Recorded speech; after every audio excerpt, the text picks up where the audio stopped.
Well, good morning, everyone. Hope you guys had a great week. Hope everything went well.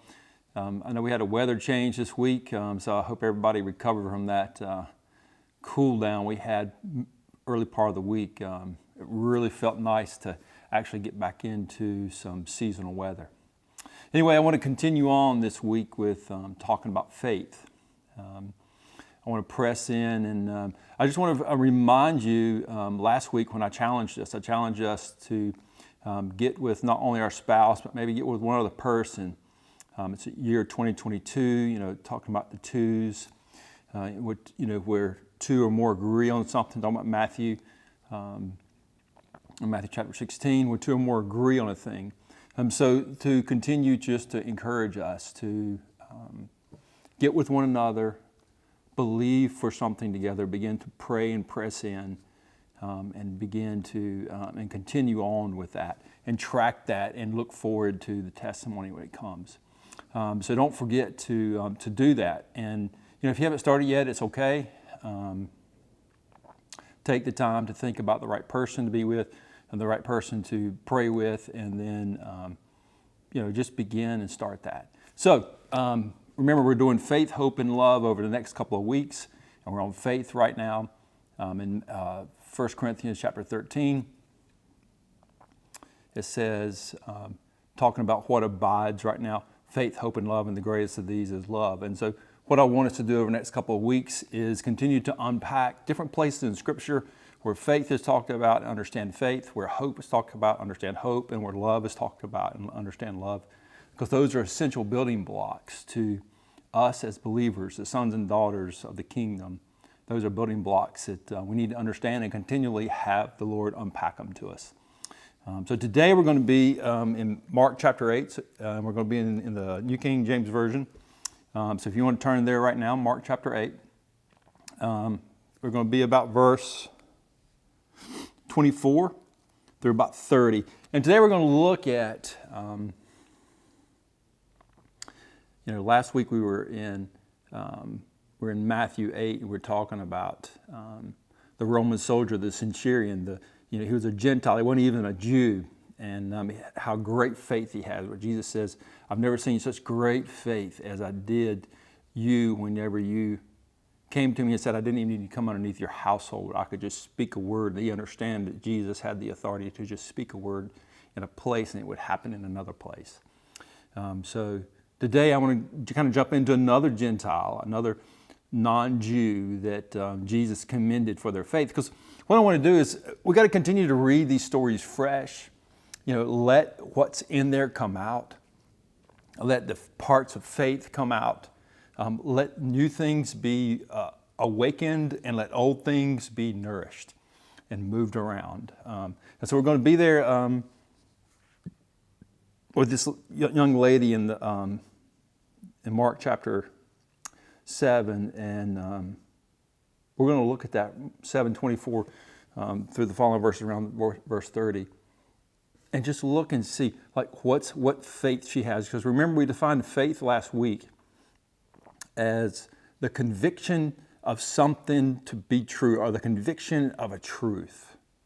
So faith being the conviction of a truth. And so for us, for even for the Roman soldier back in Matthew, where in that part where he was convinced that if he came to Jesus and presented his request, that something would be done, because he knew the expectation was he had heard and he had seen. And so with Jesus, he knew, he said, this is going to happen. And so his faith, there was a conviction that if he came, that Jesus would heal his servant. And so we're going to look at that. So faith is conviction of something to be true about anything. So faith, we're convicted that as we continue to pray, as we press in, that Jesus is going to do something. So that's our faith. So let's read this story here in Mark chapter 7. And let's look and see what is tucked in here, because there's some great pieces in here that's going to continue to expand our faith and our understanding about faith. So Mark chapter 7. Verse 24. It says, "From there he arose and went to the region of Tyre and Sidon. And he entered the house, and he wanted no one to know it, but that he could be there. But it says in Scripture, it says he could not be hidden. So in other words, Jesus, as he was understood in the community, he was kind of trying to get away. The region of Tyre and Sidon are a Gentile, non-Jew region, and his goal was to get there and nobody would know him, and he'd kind of slide into a household, and he'd just kind of ease in, and he'd be there, unbeknownst to everybody else around him. But it says he could not even be hidden there. What has happened to him in who he was, what was going on in the world, the testimony that was carrying about Jesus, he couldn't even be hid in a Gentile nation. And so he shows up there, he tries to hide, and he can't do it. Verse 25, he says, for a woman whose young daughter had an unclean spirit heard about him, and she came to him and fell at his feet. Now you have to understand this woman. In verse 26 it says, this woman was a Greek, a Syrophoenician by birth, and she kept asking him to cast the demon out of her daughter. That's verse 26. So you got to understand, she's not accepted by the Jews. The Jews don't like the Gentiles. They look at them as unclean. And so she is a woman on top of that in this culture, and she's come to Jesus, and she's begging for him to cast this demon out of her daughter. And you got to begin to think about, even as a mother, there's an instinct that's kicking in for her daughter, because she's going like, I'm fighting for my daughter. But even beyond that, she's going like, I'm born like I'm not even Jewish. I really should, and I'm female. So in this culture, I shouldn't even be approaching Jesus this way. And there are cultural norms that I'm crossing. So she is actually going way beyond and past what actually should be what she should be like, maybe legally or culturally acceptably doing. But she has gone and found him in this household, and she's begging him that this demon be cast out of her daughter. So let's see what Jesus says in verse 27, because I think it's good to understand the full part of the story, to put yourself in that position, so that you can begin to understand like what she's coming with, like her heart that she's coming with. Verse 27, but Jesus said to her, let the children be filled first, for it's not good to take the children's bread and throw it to the little dogs. Now, it's kind of interesting is, if you really look at this verse, Jesus is really saying, if you break it down, he says, let the children be filled first. He's talking about Israel. He's talking about the Jewish community. So he's saying, I should come to them first before I even go to you. So they have to be filled first. And he said it's not good to take the children's bread. He's talking about like the healings, the miracles, what he's doing in the Jewish community where he's presenting himself first to. He says, I've come from my people. He says, it's not good for me to give this bread, these things to you. And then he calls her, he says, it's not good to throw it to the little dogs.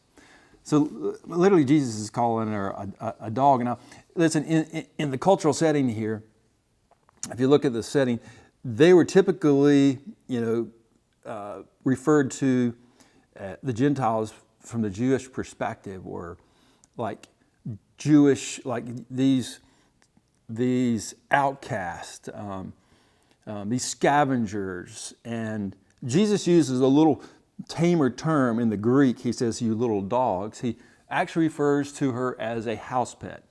So he's not as coarse, he's not as abrupt as the Jewish community would be, probably even as his disciples were, but the word he chose to use was a little softer, a little more compassionate. And so it looks like he's kind of teasing something out of her, because she's kind of like, it's an odd response for Jesus to say this to her, if you think about it. If you think about Jesus, you go like, Jesus, that's not really a very kind thing to say. You're calling her a dog. Now, I'll just tell you this. There's no context of which I can call my wife a dog and it come out well. And there's really no context I can call anybody a dog. Maybe kind of half-heartedly go like, oh, you dog. I can't believe you did that. But for Jesus to say this to this woman in this setting, it's an odd response. And so he's pulling something out of her. He's trying to see, and I think what it is like she came and has been requesting and begging and begging and begging. And then Jesus goes a little further and pushes back on her and almost kind of rejects her a little more. I think even knowing that there's something greater inside of her that she's going to press more. And so part of this is Jesus I think he's teasing out her faith and wanting to understand how deep her faith runs. And another part is his disciples are going to get to understand, like, if you really want something, you can't just be, you can't be pushed off by the first thing somebody says negative to you. So in other words, if you want to walk in faith and not by sight, you can't focus on the things that are obstacles in front of you. You can't focus on the things that aren't happening how you want them to happen. You have to see past it. You got to see beyond it and rephrase what's going on. So interestingly, he says, I can't throw bread to the little dogs. And listen to how she rephrases this, because this to me is a brilliant thing, is how she redoes this, because she's intent on getting Jesus to heal her daughter. And so she's almost like she's like a lawyer that's sitting on the stand listening and then coming back and cross-examining and going like, hey, wait a minute, but even this. And it's like she's kind of going like, there is a way. If there's a way for me to work Jesus out of this, to grant my daughter healing from this demonic spirit that has tormented her, if there's a way for me to do it, I'm going to listen and continue to press. And because she doesn't allow it to get away, listen to what she says in verse 28. And she answered and said to him, yes, Lord, yet even the little dogs under the table eat from the children's crumbs. I mean, what a brilliant response to Jesus. I kind of go like, oh, wow. I'm just trying to think, could I have come up with something like that brilliant in the moment? Because it's revealing the fact that she's thought all the way through this thing. She's going like, if I can find Jesus, I am going to find deliverance for my daughter. There's going to be freedom from her. And there's not going to be anything that stops me. It doesn't matter if he calls me a dog. I still am going to have a response to go, Lord, but even this. And he said, so she answered and said to him, yes, Lord, yet even the little dogs under the table eat from the children's crumbs. And so what she's saying here, she's going like, Lord, that's fine. You can give the loaf and you can give the pieces of the loaves. That's okay. Feed your children from the table. I am okay to sit under the table and to receive the smallest little crumb, because I know that inside that little crumb, everything that I need is right there. It's all I need. I don't need the loaf. I don't need part of the loaf. I just need the crumb underneath. Hold your place right there. Go to Luke chapter 1. Because she's understanding something here that even Mary talks about whenever the angel comes to her. Gabriel comes to her. If you go to Luke 1, it's going to be 26 and following. I'm going to kind of read through this. The angel comes to her and says, hey, you're going to be pregnant with the Messiah, Jesus. And she begins to ask questions. How can this be? I've never been with a man. I'm betrothed to Joseph. And she said, the Holy Spirit's going to come upon you. And even now, Elizabeth has conceived in her old age, and now is 6 months pregnant. So he's talking about she was pregnant with John the Baptist. And so you go to verse 38, chapter 1 of Luke, and it says, then Mary said, behold, the maidservant of the Lord. So let it be to me according to your word. And the angel departed from her. And so if you go back to the Syrophoenician woman, she says, all I need is a crumb. I don't need the whole loaf. I don't need to be at the table. I'll sit under the table. I'm happy to have the crumbs on the bottom, because I know that even the crumbs contain everything that I need. And Mary is saying here in verse 38, She says, let it be to me according to your word. And she's going like, the very thing that you spoke right here today, everything that you have spoken to me, let it be according to that, because everything you've spoken, the power and the ability to do everything is wrapped up in that word. It's wrapped up in that. So Mary even was having an understanding of faith, going like, hey, I don't know exactly how this is going to happen. You've kind of said how it's going to happen. But you know what? By faith, I'm going to say, let it be according to your word. And this is what I'm trying to challenge us to as we're moving into 2022, is to begin to go back and read the word fresh and begin to look back and begin to reconcile maybe some places where we have had hurt and we've had things that haven't happened like we wanted them to, and we've prayed for things. I want to refresh our faith. I want to refresh our convictions that we're convinced that these things are true. We're convinced that the kingdom of God brings healing. It brings deliverance from demons. It brings salvation. It brings abundance. Like our conviction is those things are true, and so therefore we begin to live our life and have faith according to that. Just like the Syrophoenician woman back here in Matthew 7. She says, hey, I don't even need the whole loaf. I just want the crumbs under the table. And look what Jesus says in verse 29.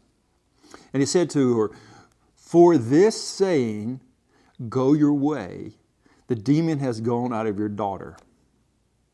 Verse 30. And when she had come to her house, she found the demon gone out and her daughter lying on the bed.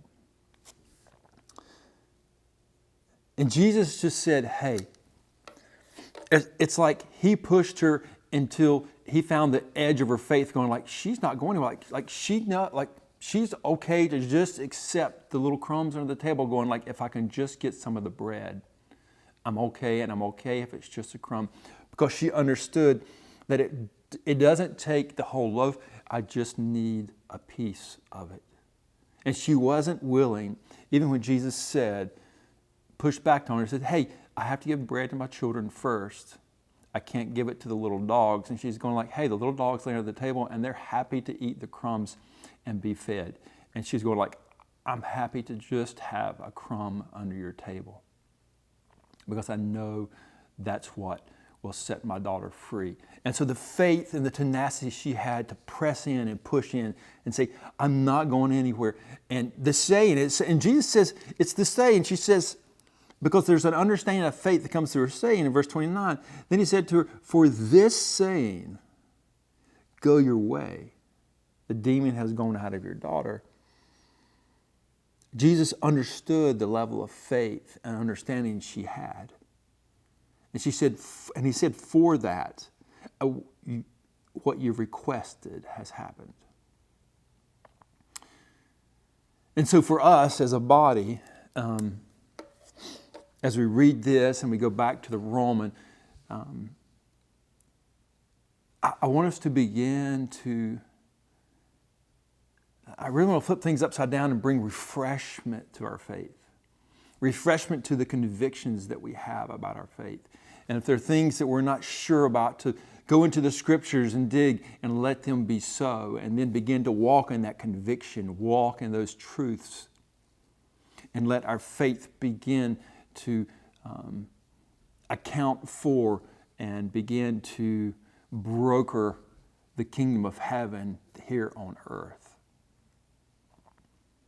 And so that's why I'm going back even in some of these very simple ones, these ones where Jesus is dealing with even just the Gentiles. These first two here, is that these two Gentiles, the Roman soldier back in Matthew and the Syrophoenician woman here, both of them, out of observation and having no religious background. Listen, no Jewish background, no religious background, no understanding of that this is the Messiah. All they did was they observed Jesus. They observed him and heard his testimonies and said, if he can do it for them, then he can do it for me. And they pursued that way. The centurion came and said, had the faith that Jesus said, I have not seen in all of Israel, because he said, You don't even need to come underneath my roof. Just speak it and it'll happen. The Syrophoenician woman said, hey, it's okay if you don't feed me at the table with the children. I'm okay with the crumbs that fall at the bottom. I know that's all I need. Mary says, hey, let it be according to your word. I don't understand everything. I don't know how that's going to play out, but according to your word, let it be so. And so for us, as we continue on in faith, I wanted to challenge what are our convictions about what's true? And then if we have a conviction about what's true, how are we exhibiting that faith on a day in, day out basis? How are we exhibiting that? And how are we allowing that to begin to open up opportunity for another kingdom, the kingdom of heaven, to be presented to a place, the kingdom of this earth, to understand that there's a greater reality than the one we actually live in today. So, what I'd like for you to do right now is you're with your gather groups. If you're not with gather groups, if you're just watching it by yourself or you're watching it, is I want you to kind of go in and go like, what is one conviction or one thing that maybe I've been a little lazy about or a little, I haven't brought it to the forefront recently about a conviction that I know is true, but I haven't exercised my faith on that. And so what's one of those that I actually can begin to cultivate again? I can go like, okay, I need to be aware of this conviction, this truth again. Because listen, if you go back to Hebrews 11:6, it's Jesus, the writer of Hebrews says, without faith, it's impossible to please God. Without faith, it's impossible to please Him. And so we know that we're going to have to be exercising our faith on a daily basis just for that pleasure, for that aroma of our life to come fully up into the kingdom of heaven. Because without faith, it is impossible to please our Father in heaven. And I'll tell you what will really happen as we begin to exercise our faith. We're going to find out what John 6:63 says when Jesus says that my words to you are spirit and life. And we're going to continue to find that out. As we continue to use our faith, we're going to find out that these words that Jesus speaks to us in the scriptures and as He talks to us, we're going to find that they're spirit and they're life to us. And our faith is going to unlock that, and it's going to be the key to moving forward. I think at least in our personal lives, but also the key to moving forward in 2022. So have a great week this week. We'll be on faith again next week, and then we'll be moving to hope. So look forward to seeing you next week. Have a great week.